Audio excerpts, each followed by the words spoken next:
बहुत समय पहले की बात है।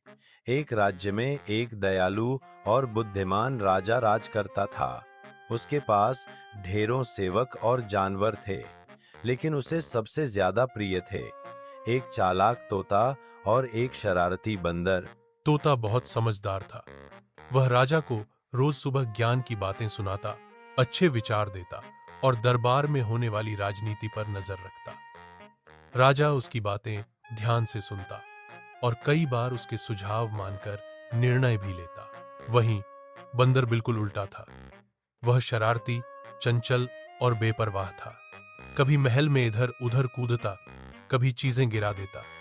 लेकिन राजा को उसका मासूम चेहरा और मस्ती भरी हरकतें बहुत भाती थीं, इसलिए वह उसे कभी डांटता नहीं था। एक दिन राजा बीमार पड़ गया। वैद्य ने कहा कि राजा को जंगल की ताजी हवा और शांत वातावरण की जरूरत है। राजा ने तय किया कि वह कुछ दिन जंगल में जाकर रहेगा। उसने साथ में केवल दो साथी लिए, तोता और बंदर। जंगल में राजा एक झोपड़ी में रुका। सुबह सुबह तोता पेड़ की डाल पर बैठकर मधुर आवाज में राजा को गीत और ज्ञान की बातें सुनाता। इससे राजा का मन शांत होता और वह अच्छा महसूस करने लगा। बंदर वहीं झोपड़ी के अंदर बाहर कूदता रहता। एक दिन जब राजा सो रहा था तो बंदर ने देखा कि एक मक्खी राजा के माथे पर बैठी है।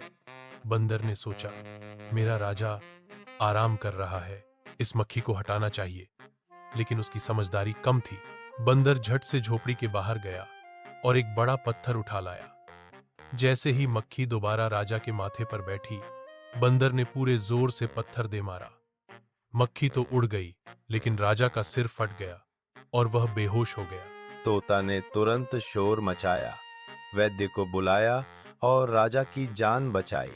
जब राजा को होश आया तो उसने सच्चाई जानी और बहुत दुखी हुआ। उसन